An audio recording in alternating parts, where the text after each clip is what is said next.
জিহাদ করা যাবে না। তো তারা এই প্রস্তাবটা কেন দিল?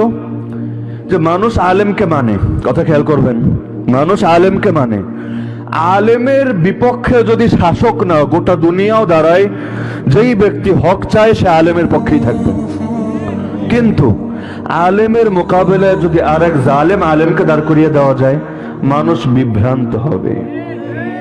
আজকাল এই ওলামা বিদ্বেষী কাউকেও যদি আপনি বলেন ভাই ওলামায়ে কেরামের সাথে আসো, ওলামাদের নিয়ে কেন অত তোমার চুলকানি, সে তখন বলবে আমাদের সঙ্গেও আলেম আছে। বলে না এই কথা? তারা মানে তার সঙ্গে দুই চারজন আলেম আছে, যে আলেমরা একসময় হয়তো গরিব ছিল, তাদের টাকা পয়সা পেয়ে এখন অনেক বড় লোক হয়েছে, বিভিন্ন সুযোগ সুবিধা দিয়ে তারা কিনে নিয়েছে, তারা এখন এটাকে দলিল বানাচ্ছে আমাদের পক্ষেও তো আলেম আছে। তো মানুষও কনফিউজড হয়ে যায়। আমাদেরকে মাঝে মাঝে এসে বলে হুজুর এক এক হুজুর এক এক কথা কয়, আমরা কোনটা মানুম? তো যেহেতু এক একজন এক একটা কয়, একটা মানলেই কামিয়াব, বলে না এরকম? তাদেরকে সহজভাবে বলা যায়, দেখো যেই যুগে মুহাম্মদুর রাসূলুল্লাহ নবী হয়ে দুনিয়াতে এসেছিলেন, মুহাম্মদুর রাসূলুল্লাহ কয়জন? নাকি তিনি একাধিক মানুষ? একজন। যেই সময়ে আমার নবী দুনিয়ায় জীবিত, ঠিক সেই সময়ে দুইজন ভণ্ড নবীও দুনিয়াতে ছিল।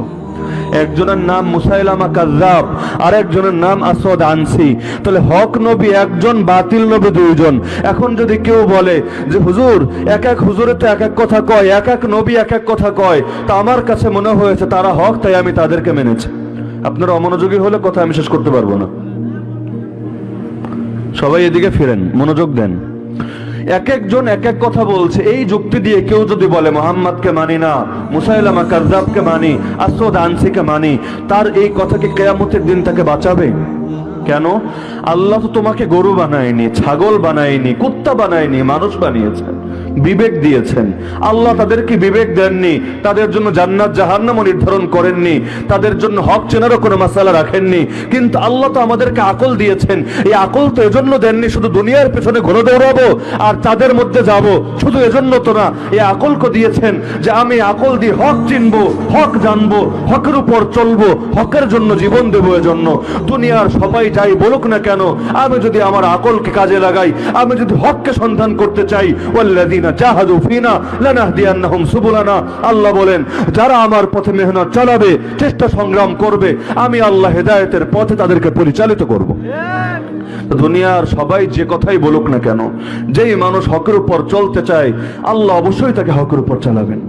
তো সর্বশেষ কথা হলো, আমি তো বলছিলাম যে কোরআন এবং সুন্নাহ দুই জিনিস রাসূল রেখে গিয়েছেন, দুই জিনিস যতদিন ধরে রাখবো পথ হারাবো না।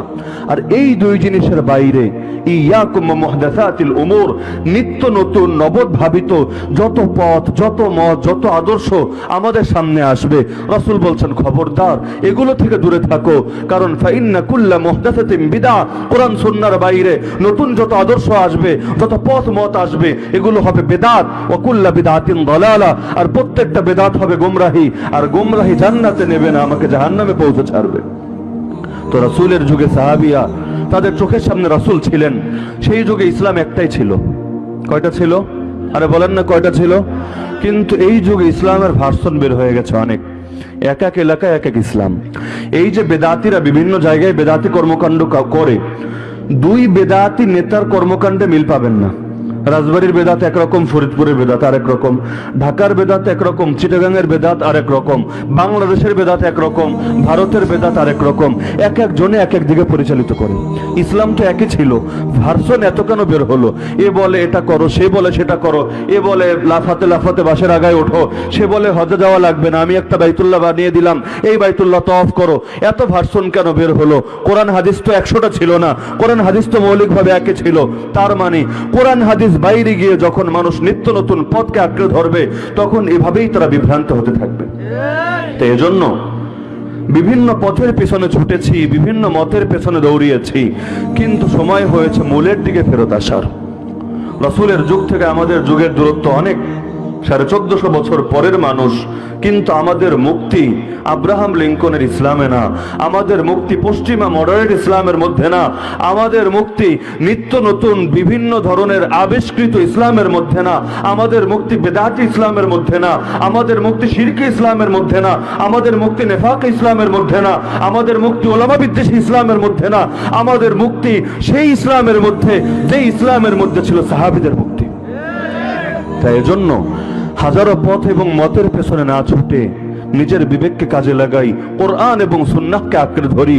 কেউ যদি আমার কাছে কোরআন এবং সুন্নাহকে পৌঁছায়, আমি তাকে মানতে পারি। আর কোরআন এবং সুন্নাহর বাইরে গিয়ে যত স্টাইল করে, যত সুন্দর করে আমাকে ইসলাম বোঝানো হোক না কেন, কোনোদিনও সেই ইসলাম আমাকে মুক্তি দিতে পারবে না। আজকাল আল্লাহ হেফাজত করুক, এই কাদিয়ানিরা তাদের যে ইবাদতখানাগুলো বানায় সেগুলোর নামও দেয় মসজিদ। মোহাম্মদপুরে মসজিদ আছে, শিয়া মসজিদ। শিয়ারা তো মুসলমানই না, তাদের ইবাদতখানা মসজিদ কিভাবে হয়? কাদিয়ানিরা তো মুসলমানই না, তাদের ইবাদতখানা মসজিদ কিভাবে হয়? আরো বিভিন্ন মুশরিক দল আছে, নাম বললে অনেকে শরীর চুলকাবে, বিভিন্ন জনের কাছাকাছিতেই হয়তো আছে। তো এই মানুষগুলো নিজেদের ইবাদতখানা বানায়, যেখানে সেজদা আল্লাহকে দেয় না, গায়রুল্লাহকে দেয়।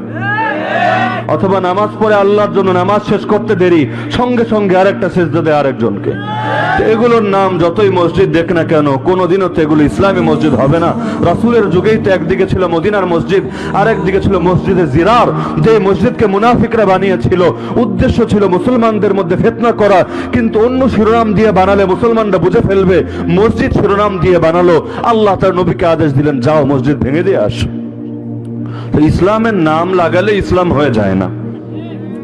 আমি এখানে বসে যদি দাবি করি তোমরা এতকাল ভুল জেনেছো, যেই ব্যক্তিকে ডোনাল্ড ট্রাম্প ভেবেছো, আমেরিকার প্রেসিডেন্ট ভেবেছো, আসলে সে ডোনাল্ড ট্রাম্প না, আমি ডোনাল্ড ট্রাম্প, আমি আমেরিকার প্রেসিডেন্ট। যদি এই কথা বললে কেউ বিশ্বাস করবেন না, কারণ কথা শুনেই বিভ্রান্ত হবেন না, বাস্তবতার সঙ্গে মিলাবেন। তো বাপদাদার থেকে যে ইসলাম পেয়েছি, বিভিন্ন পীর মাশায়েখের থেকে যে ইসলাম পেয়েছি, বিভিন্ন অঞ্চলের এই ধরনের লেবাস পরা মানুষের থেকেও যে ইসলাম পেয়েছি, একবার কোরআন সুন্নাহর সঙ্গে মেলানো দরকার। আজকাল তো অবস্থা হয়েছে এমন, কাউকে যদি বোঝানো হয়, ভাই দেখো কোরআনের মধ্যে এই কথা বলা হয়েছে, কিন্তু তোমার নেতা তোমাকে অন্য কথা বলেছে।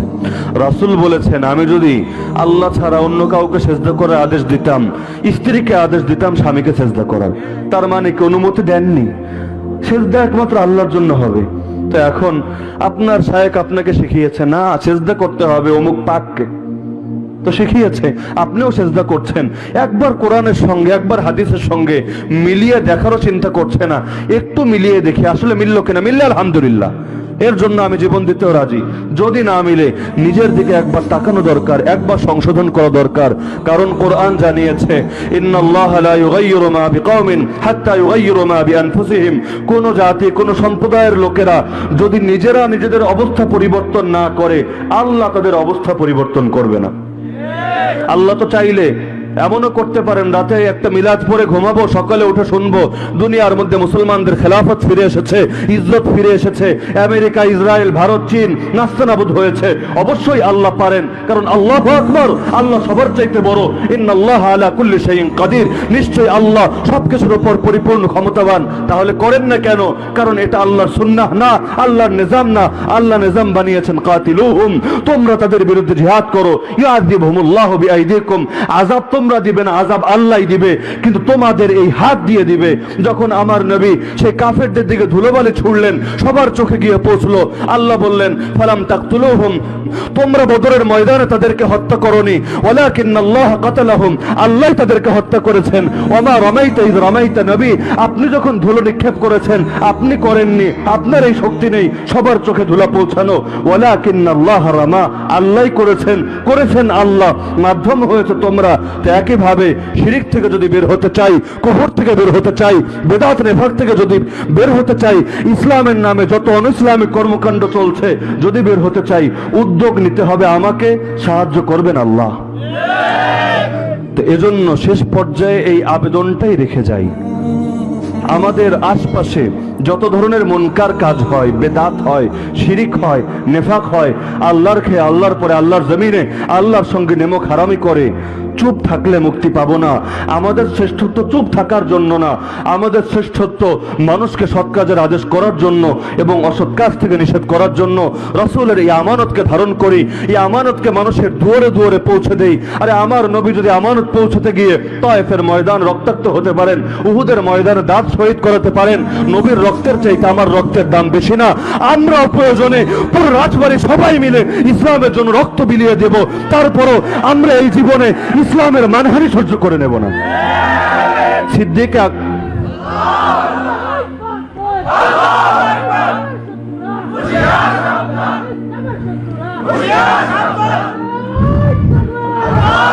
আবু বকর সিদ্দিক রাদিয়াল্লাহু আনহু যে স্লোগান দিয়েছেন, এই স্লোগান বলেই আমার কথা শেষ করব। মৃত্যু পর্যন্ত এই স্লোগানটা স্মরণ রাখা দরকার।